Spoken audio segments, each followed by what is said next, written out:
Ladies and gentlemen, I am so excited about being able to sit here with such a dynamic young lady. This young lady right here is doing some amazing things in her community. Every community has a voice, but you decided to collect all the voices and be the forerunner of those voices. So right here we have REESE Robinson, who is the founder and producer of Liberated Productions.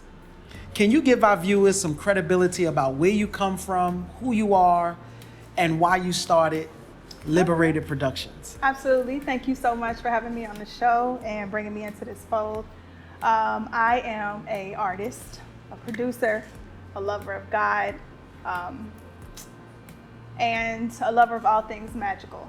So I am from Cincinnati, Ohio, and Wow. I've been in New York for over 10 years, so I guess I'm officially a New Yorker now. Liberated Productions was a charge that I accepted back when I was an undergrad. I went to a conference at Rutgers University, and it was called the National Hip Hop Political Convention. Okay. There were activists from all over the 50 states, and we voted on a 5-point agenda of things that were important to our generation. And our goal was to have the then presidents that were running to address these issues and address our community. So when we left the conference, they challenged us to go home and keep the conversation going, and that's when I created Liberation, which is an artist-based showcase and social justice movement. And today it is a virtual platform right now because of the pandemic, but we have done live shows in New York City. Yes. And collaborate with other artist collectives. And so what I do is I bring artists from all over the world to come together to share their art. I like to give a stage to artists that do revolutionary work. Okay. So work that will get you up and moving, make you consider where you stand on a topic, or really just empower you to do your art and take it to the next level. During the Liberated Production, you'll also participate in a collective action. So Okay. we sign petitions, we share different movements and information on our social media. We donate to one another, to causes. And so if you come to a Liberated Production, you'll have an opportunity to witness art, be art, and participate in community engagement at the same time. Wow. So y'all put the guns down and pick the words up. Listen, the microphone is the biggest weapon you got. As you can see, that's what we're doing right now. So why is the microphone a big weapon? Because a lot of people don't feel that way. They feel like they've been silenced in their community, and they may express themselves in their small circles, but not on a large scale the way you're doing it. So why are people silenced in your opinion? Because it's hard. It's hard to stand up for yourself in general. It's also hard to speak truth to power. So I believe that using a microphone as a weapon is our opportunity to give a voice to people, to connect to one another. Many of us are going through the same struggles. Wow. We're going through the same thing. We have very similar backgrounds that have led us to where we are. And so when you give people an opportunity to talk about that and express it through art, it almost forms a synergy, a Right. connectivity between Correct. people. And it makes us encouraged to talk to one another, build, and support. So that's what I like to do. I like to just give people the mic that have something to say. Absolutely. So in the beginning, you said that you are close to or connect to all things that are magical, right? I I did. heard that word magical. Yep. And so I said that we gave you a magical key today because you in a men's grooming lounge. I love it. And I this love is like the atmosphere where, you know, it's like a off zone, right? Unless you the massage therapist downstairs, you know, you don't get to come in here, right? Because this is a sacred space where the men get to come and really release and share. Yeah. So we brought you in here because you are a voice in that community. And you're not limited to whether it's male or female. Absolutely So not. you go by a few names in the community, and I know you as REESE Robinson, but there are many others that know you by another name that you're very famous for. A lot of people have been searching you out. So can you tell our viewers what that name is, how you got that name, and what are you doing to get that name continually out there? All right. So the other name that he's referring to is Poetress. That's my artist name. Okay. I created that name. So I'm about to tell you a sacred story. Okay. So I'm from Cincinnati, as you know, and Cincinnati is on the Underground Railroad. So the slaves would cross the river and be free once they got to Cincinnati. Wait. That wasn't in Bed-Stuy? Listen, it probably was. Okay. I'm not putting it That's where past I'm it, from, right? so I'm trying to figure I'm out. not putting it past Because there was it, an but- Underground Railroad going on in Bed-Stuy, and I'm trying to Listen. figure out if it's the same one that was in You Cincinnati, know what? Ohio. It was really long. The Underground go ahead. Railroad it went a long ahead. way, so I Go wouldn't put ahead. it past that. But one of the things that the slaves did when they got free was they renamed themselves. They renamed themselves so that they could become the people that they always wanted to be. So when I was stepping into the spoken word community, the whole renaming thing came up, and I was just like, listen, I'm just a poet named Teresa, so Poetress was born very simply out of that. And Poetress is my ascension. That is the space where I feel my best self. When I'm doing my art, I feel like that's the clearest indication that God is light in me. And you know how it is. You hear that song that you just love so much it touch your heart, or you see a dance performance that brings tears to your eyes. Wow. That is God to me. That is God's light. So it is in poetry space that I feel powerful. I feel like a connector, and I feel the spirit of my ancestors just giving me the power to do what it is that they called me to do. Wow. Well, tonight we want to talk about redefining the why in essential. Mm-hmm. And I think it's appropriate that we're in essential men. So with all the work that you're doing, how does that connect to men in self-care? Well, in Liberation, we find a lot of artists, male artists, that may not give that social justice piece when they go out. You know, sometimes you'll have a hip hop artist or a poet, and they're just on something different. They don't necessarily talk about revolutionary renaissance, is like what I like to call it. But when they do, when they do. Wow. When they do, then you really see the beauty of Black men. You get to see the beauty and the performance that everybody is hating on so much. You get to see them really, really just using their words to uplift one another and themselves. So it's almost like an outlet of freedom. And I like to just see brothers in action. I like to see them in motion like that. I think it's great because those are the kings that we all hear about. So you said the Black man. I did. And you know, I looked over on the table there on the set, and I saw Rakim, Don't Sweat the Technique, The guy. as you were speaking, right? So I think that was really appropriate. So talk to that a little bit, because the Black man has been going through some stuff lately. Absolutely. And there's been a lot of press and not looking good in the right light. And so with all the work that you're doing, and you're bringing on these individuals who have a voice, and they're coming with powerful voices. Mm-hmm. Let's talk to our viewers about some of the great things that you get to experience with these kings. So when I'm in Liberation, and I call it an in thing, I address it that way because it is a space. It's a space that I create for this vibration, right?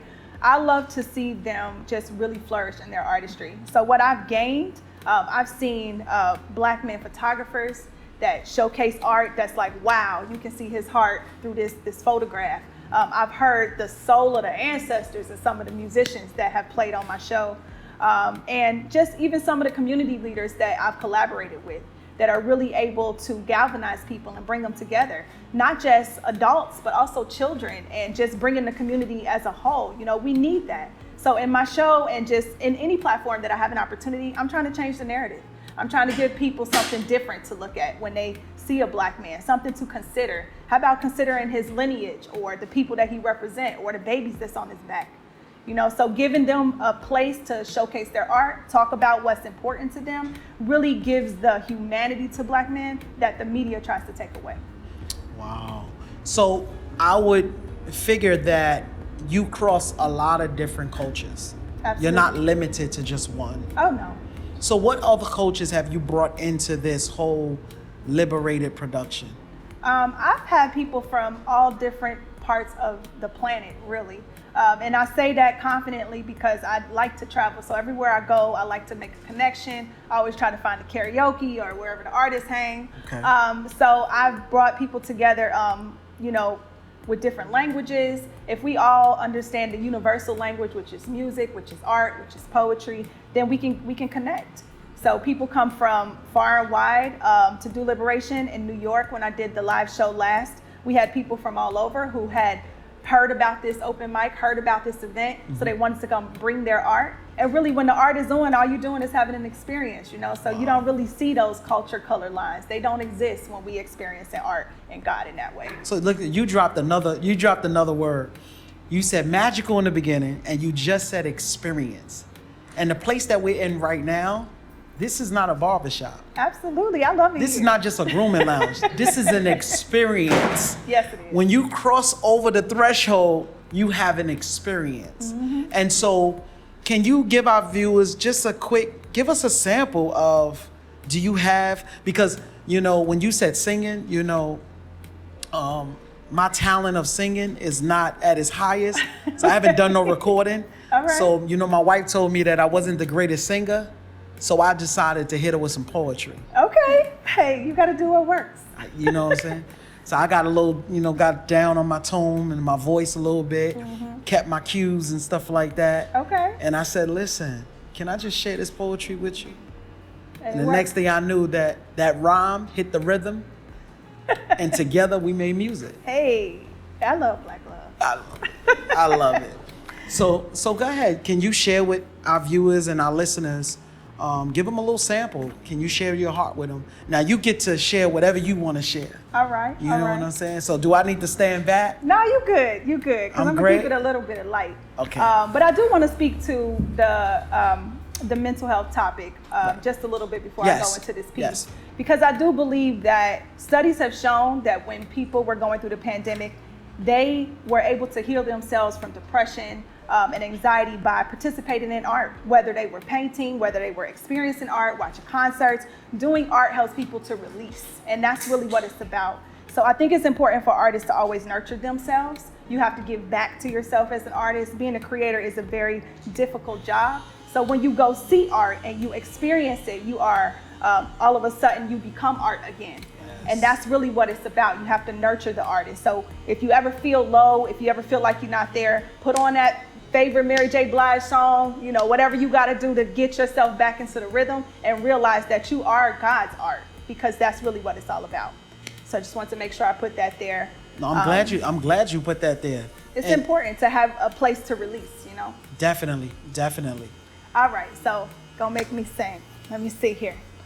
I don't want to do nothing angry. See, it's a good vibe in here. So let me tell you, bring it up. All right, so I'm gonna combine a couple pieces and yeah, I'm gonna give y'all some magic.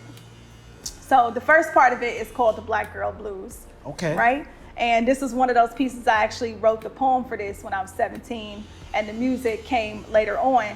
And then the other piece is called Just Be, which is more of an inspiring poem. Okay. You're trying to climb to strive, but you wanna give in. You're trying to pull your weight, but you're losing your strength. It's just so hard to change your life in this game, 'cause even when you land, you still begin to feel pain. Elevating and evaluating the current situation. On a journey, a voyage to saturate our minds, make the best of our times by marching for our nation. I'm waiting and constantly initiating this process of reality having a real focus to progress and motivate among Black youth. It must be working because I'm spitting lyrics to you about truth, to my own self and soul. Cultivate yourself with cultural flows and feel the essence.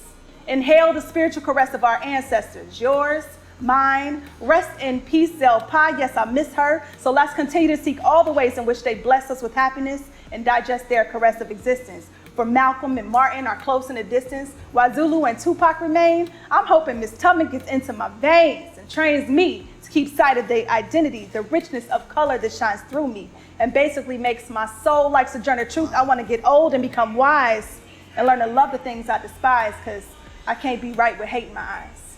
And I can't bring forth my knowledge to you about truth, so I try to maintain this oneness in everything that I do. Sometimes I get lost and think it's voodoo. You do too. So we find our own path, become temporary outcasts from mainstream society.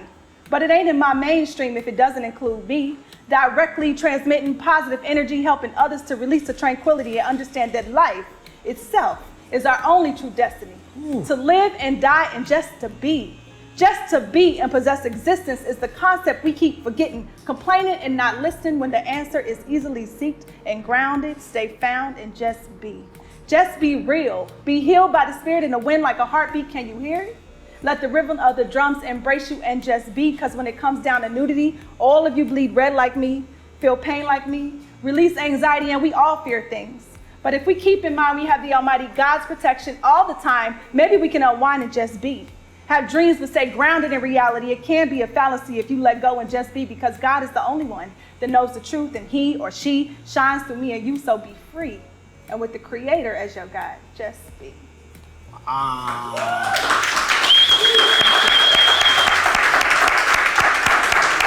I supposed to go? Am I supposed to snap? Am I supposed to snap? Am I supposed to snap? Works for you. Snap.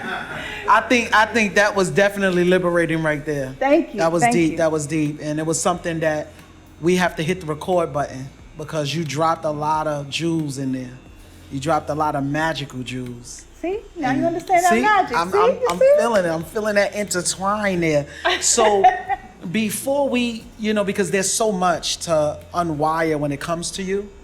And so we want to talk about the self-care part, right? Okay. And so what's your take on that? Because we truly believe that during the pandemic, all the stuff that has happened, that even with our men, self-care is not something that within our communities is highlighted. People are always on the hustle and bustle, always focused on just trying to, get the dollar or just survive and maintain. So what is some of the things that you believe that we should be doing for self-care as an artist? Well, for artists, definitely self-care starts with nurturing your artist, as I was saying before. What that looks like for me is going to a museum, listening to my favorite album, kind of just cutting the rest of the world out and having an experience with the art, because you have to be reminded of the beauty of art so you can be it again. So, some artists like to meditate. I do that often as well. Sometimes I meditate with the ancestors. I'll sit with a picture. I'll think about an ancestor. I'll try to just feel the vibe, the essence of that ancestor, and see what I can do to give back in that way. Other things are, where's your happy place? I love the ocean. I love being by the water. To me, that's, another one of those sacred places where you can connect to God and the energy of the water. So that's something I do often. And then in general, I think self-care is really about doing whatever you need to do at the moment. Take a nap, drink some water, eat some strawberries. Okay. Like sometimes strawberries. Blueberries too? That work, any berry. Okay. Any Juices berry. and berries, they all work the same. Juices and berries, right? But yeah, sometimes it's just that simple. Sometimes it's just, what will make you feel good and not, feel off or escape, because a lot of people like to escape when they want to deal with self-care, and that comes through addiction, that comes through all types of stuff. So just, what makes you feel good. And also, finally, the thing that makes me to feel the best is praising God. I sing on the worship team at my church, Emmanuel Baptist Church. And that's when I feel the highest, when I'm praising God and I'm giving back to the source that gives to me. Wow. So you talked about that level that makes you rise, not bring you down. That's right. It's all about ascension. That's amazing. I'm so excited that I had you on this segment tonight. Thank you. You were so much. amazing. I think our viewers have learned a lot. And I think mental health and self-care would never be looked at as the same. I appreciate that. Thank you so much. Thank you.